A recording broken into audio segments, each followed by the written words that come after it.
I have to ask you really quickly, Hugo. I saw that you were in the States. I know that you did some speaking around my country. Did you get any unsolicited opinion when it came to what was going on right now?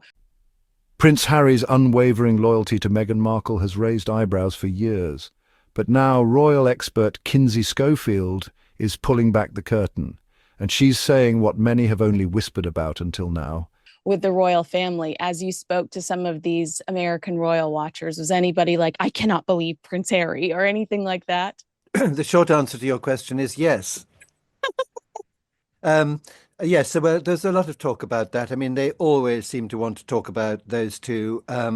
It seems inevitable wherever you go. Whatever else I was talking about, I do a talk called Queen 2 to King 3, which is like a move on the chessboard, which gives me a kind of a wide berth. They always want me to talk about the future of the monarchy, and I say, well, that'll make a very boring PowerPoint because it hasn't happened yet. And so I like talking about the Queen and leading into sort of as best as I can what's going on today. But it always ends up with those. And at the how much am I allowed to say? Well, you can edit out anything I say, I suppose, if you don't want it. At Yes. one at one club, there was I was doing my anti the crown, the Netflix Crown talk, and it got on to Prince Harry, and one of the women in the audience said, "Well, you know, Prince Harry chose Meghan Markle. He must really love her." And I said, "Really?" I said, "I've only got one last thing to say on that. I dread to think what happened in that tent in Botswana." And the whole audience laughed, and the president looked deeply shocked, the lady president. This is why we love you. I can't believe you think I'd edit that out. I know that you travel a lot, Charles, too, because sometimes when I'm trying to get a hold of you, you're on like a cruise ship.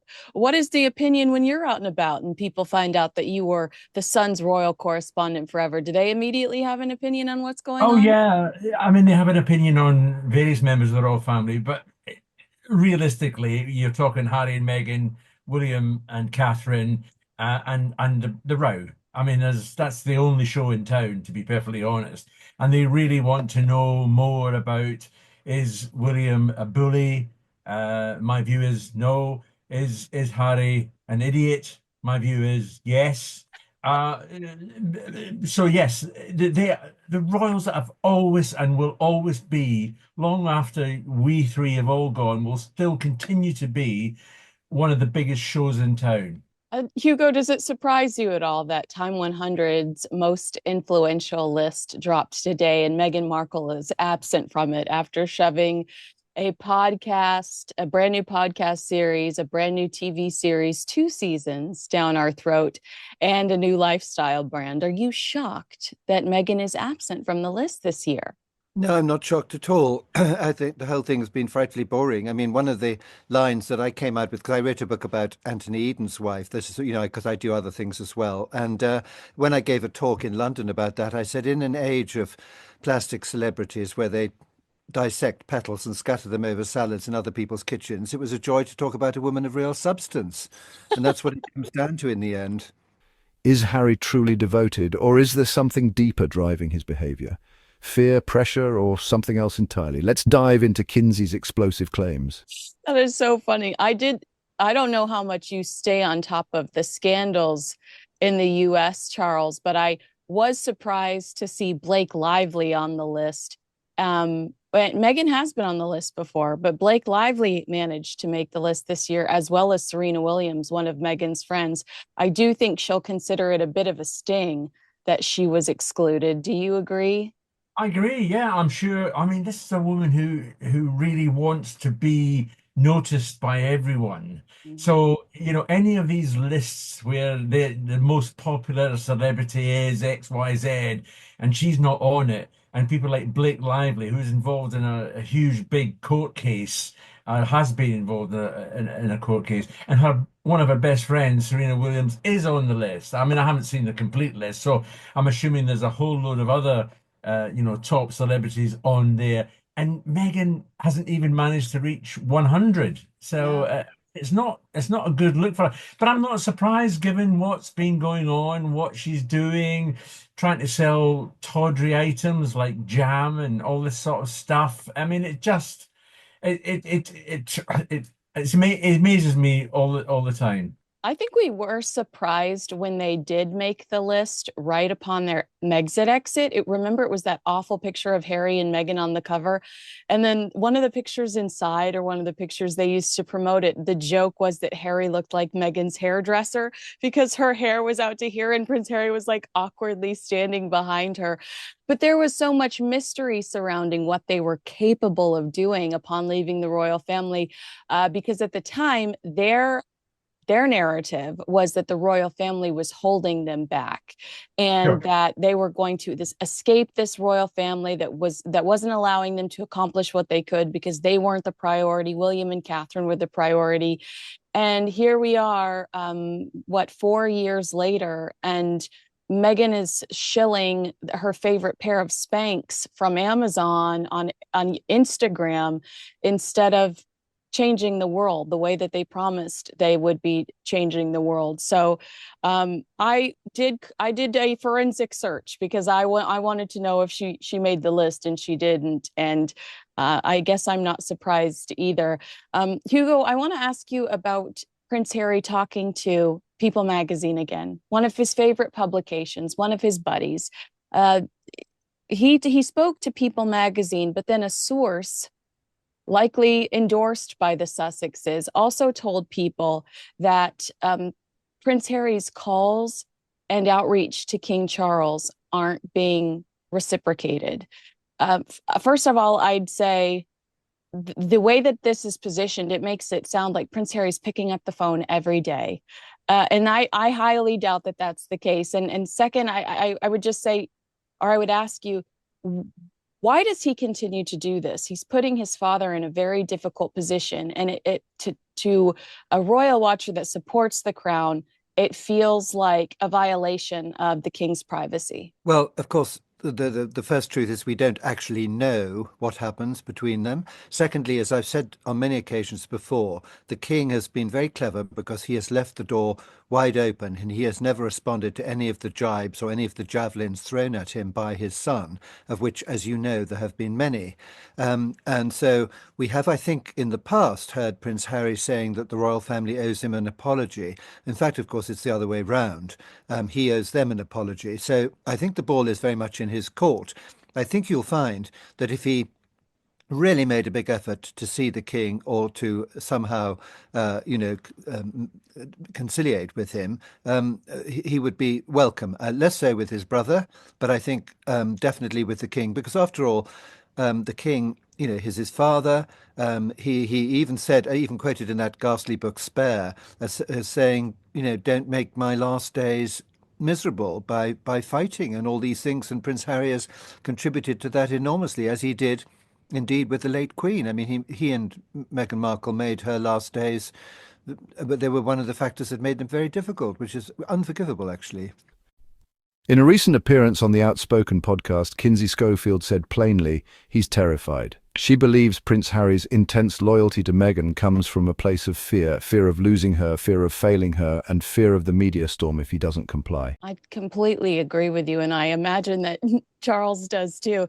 Charles, in a Daily Beast article about Harry talking to People magazine, they say, less surprisingly, Prince William, who was trashed in Harry's memoir Spare, as was his wife Catherine, has also refused Harry's attempts to be in contact. William's friends have made it clear to the Daily Beast that he despises his brother for betraying his trust. Do you feel like despises is a too extreme of a word to describe how Prince William feels towards Prince Harry? I think he's just checked out and he's numb towards his brother these days.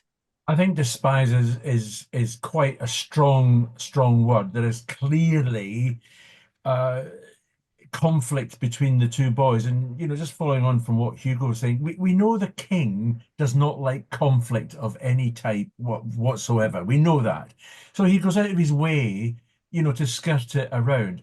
And you also have to remember that whispering in his ear as well is William, which he is the future king. And the worry is that if you allow Harry access into the inner circle, is it going to end up on Netflix? Or is it going to end up in another book? Or is it going to end up in another People probably magazine article? People magazine article. Yeah. So they're very, very cautious of Harry. Harry hasn't shown anything at all where he can be trusted by both his father, and his brother. And this is a very, very big problem for him and in the future. So I liked how you mentioned that people ask if Prince William is really a bully, and that's something you disagree Mhm. with, because I disagree with that as well. I think he just is assertive and knows the difference between right and wrong, and actually managed to develop a common sense, which I'm actually not sure Prince Harry ever developed. I do believe Prince William has some common sense. But you did state that there are questions surrounding Prince William being a bully. Obviously, I think that those generate some of that gossip was generated from Spare, where Prince Harry Sure. talks about physical altercations, and Prince William, his disdain for Meghan Markle, accusing her of being a bully, ironically. There is a report circulating about, well, quite simply, it's the idea that Meghan Markle is utilizing this HRH title. I felt like she did posted that letter to her, where she is addressed as HRH on purpose. We know she knows how to crop a photo because she crops every picture of her kids. We don't ever see their faces. We'll see a random head, a random back of head, or a random back of hand, but we know the woman knows how to crop an image. And she chose to include the title in this message that she shared on Instagram. Prince William, there's been talk about this vengeance that he feels, and he's going to strip Harry and Meghan of their titles. Uh, Quickly, I'll ask you, Hugo, and Charles. I'd like a similar response from you. But Hugo, how much of this is vengeance and how much of this is consequence? They aren't behaving themselves. They're not following the rules. Well, once again, we don't know what Prince William is going to do, and he probably doesn't even know himself, to be quite honest. But what I've always thought, I mean, sort of rounding up what you said, what she's always wanted and what she has now obtained is global recognition. And how did she do that? She did it by marrying Prince Harry. Frankly, we wouldn't be talking about her if she wasn't married to a prince. And that's what interests people. That's what gives it, if you like, the soap opera element. And so to be again, okay, you're not allowed to use the Royal Highness thing, but she jolly well uses the Duchess of Sussex thing. And so I could well see how Prince William might decide that a blanket removal of all these things would be a good idea because there are coronets all over the products. I mean, it's that's what they do. That's how they market themselves. So it's a sort of detail. But equally, I have to say, rather pompously, it's quite difficult to remove a dukedom. It require an act of Parliament, and Parliament's got rather more important things to think about than Prince Harry. According to Kinsey, it's not just love, it's psychological grip, emotional dependency, and a man who's become increasingly isolated. Is it the HRH title that's really frustrating people, or is it the Duke and Duchess of Sussex? Because I feel like there's a lot of anger surrounding HRH because it's something that Princess Diana was stripped of. So why did we not strip Harry and Meghan of it? Is that Well, is that uh, easier to remove? can I jump in? What Yeah. I was told on very good authority, and maybe I think I have a feeling Charles probably agreeing with me here, is actually what she said was, no, I don't want to keep it. And then when they took it away, she said, oh, they've taken it away from me. Yeah. Is Oh, that what you heard? That's absolutely correct. It was Yeah. Diana herself who, in one of her strops, decided, I don't need the HRH title. And that was in the same vein as, I don't want these police bodyguards, because she thought some of them were tapping her phone, were reporting to her husband, were doing all sorts of things. So she threw a strop, and she was the one who gave up the HRH. And it was the Queen who said, okay, fair enough. And of yeah. course, after, as Hugo quite rightly mentions, it was, hang on a second, but you can't get it Yeah. back. Wow. You, Well, that sounds a lot like Harry and Meghan, who said, we're just going to jump on Tyler Perry's plane, go do our own thing. And then when the royal family was like, fine, that's when they call Oprah Winfrey and say, we're going to unleash because we're angry over this decision and we started the whole thing. But Hugo, so is HRH easier to strip than a Duke or Duchess title? Yes, I think so. There is now a rule in place that if a Mhm. member of the royal family divorces, they automatically lose it because Fergie, the Duchess of York, didn't realize that she had lost it after she divorced, and it had to be pointed out to her. But it is now somewhere written down. I don't know where exactly or how, but that is the form. But it's amazing that they go through all this because they went through such a hassle over the Duchess of Windsor and her HRH. I mean, the Duke, she didn't mind particularly, but the Duke spent sort of 35 years whining and whinging about that. I mean, he was always wanting her to be made HRH. And in Paris, they always said, well, in France, you have equal status. So she was always called Altesse in the house, in Paris. So it's a silly nonsense, really. But the main point is that they are exploiting their name, whatever that is. It's Prince and it's Duke of Sussex, Duchess of Sussex, and little coronets. Yeah, it's so wild to see. Charles, talk to me about Meghan Markle's use of the title. Last week, we saw her show up in an over-the-top four-car motorcade to go out for a night on the town in New York. She wanted to see a Broadway show.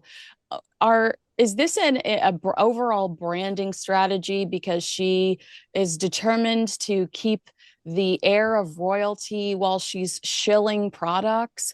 Or is this just another example of Harry and Meghan's paranoia, primarily Prince Harry's paranoia when it comes to safety? I love that American phrase, shilling products, because it just sums her up all too well. And just a matter on the Duke and Duchess's Yeah, title. You please. have to remember that that was a wedding gift from the late Queen.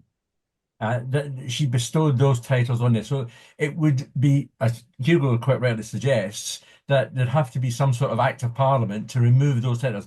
And I'm not sure that William, it would be that vengeful, if you like, to use your phrase, in removing it. I think he would be more concerned with the use of the HRH because it is a sort of gentleman's agreement that they don't use it, very much like Prince Andrew, for obvious reasons, is not allowed to use his title HRH anymore since what happened. And you know that I read this story about this four-car convoy. Her in one car, two other cars decoys, one other vehicle at the premises, involving a New York police as well. And do you remember a couple of years ago all that drama that there was about car Near crashes? catastrophic car chase, near Oh, car chase, catastrophic. which turned out to be complete load of old tosh. Yeah. And you wonder why she needs that sort of thing. And I think it's because she wants the status of it all. She demands to be we still refer to her as Meghan Markle, although now she's decided she's Meghan Sussex because it's far better for her to be Meghan Sussex than Meghan Markle. From his wild party days to military tours, Prince Harry once had a free spirit, but fast forward to now, he's withdrawn, guarded and hyper-defensive when it comes to Meghan.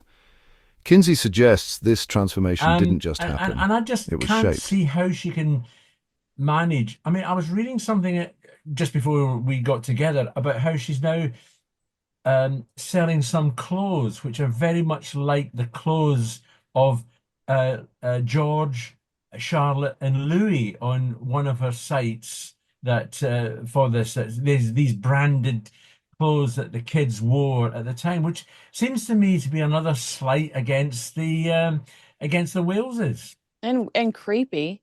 I mean, it's Yeah, creepy. but it just goes to show what she does, and what she wants to do to make money. Desperation. Hugo, when we talk about this status that I think is very important to both Prince Harry and Meghan Markle, part of me thinks that his entire crusade against the government for security is all about wanting to keep up with his brother's status, less about, I don't feel safe in this country, let me just hop on a plane to Ukraine in the middle of a war, but more about, well, how come my brother gets that? I want two sausages, whatever, his tit for tat when it comes to his brother. Um, is Meghan will Meghan ever achieve the kind of royal association that Princess Diana somehow managed to hold on to after she divorced King Charles. It seemed like everyone wanted her to remain a princess and they adored her. I know that there were some iffy moments around her death where people were angry that she was with Dodi, and they thought that, I mean, he was pretty, I mean, he was pretty gross. He was doing coke in bathrooms in Los Angeles like a month before that. So we got to be, he wasn't necessarily what we would want a princess to be with.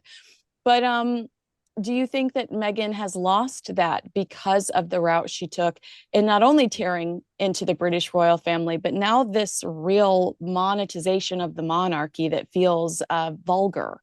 Well, surely what she's doing is reinventing herself the whole time, because that's, if you're a member of the royal family, a working member of the royal family, you're in the system and you're doing things for the United Kingdom and the Commonwealth, you're doing it for your charities, for your regiments and all that sort of thing. And so you get on with it. Now they have cut a lonely furrow, a lonely path. And so they have to completely always find some new way of making a splash. And hence, here we are talking about their latest activities. And I don't know how long they can go on doing that, but it seems to me they're forever changing direction. And it's one thing after another. No, of course, she will never have Diana's status. I mean, Diana was actually a very good princess by and large. She had the gifts of all the best princesses of history, which is that she was good with the old, the wounded, and the weak. When she held a baby, it was totally natural. When other people tried to do that, it looked uncomfortable. And she had a particular touch. I mean, I'm sure Charlie will have probably followed her much more than I did, but I mean, I met her about half a dozen times, and she was amazing, and she was really, really good at it. And her people skills were good too. And I'm afraid, in this case, they aren't. It's not going to work. Yeah, watching Meghan Markle scold her quote unquote friend in a kitchen about the use of a last name is not necessarily something that I would describe as a people skill.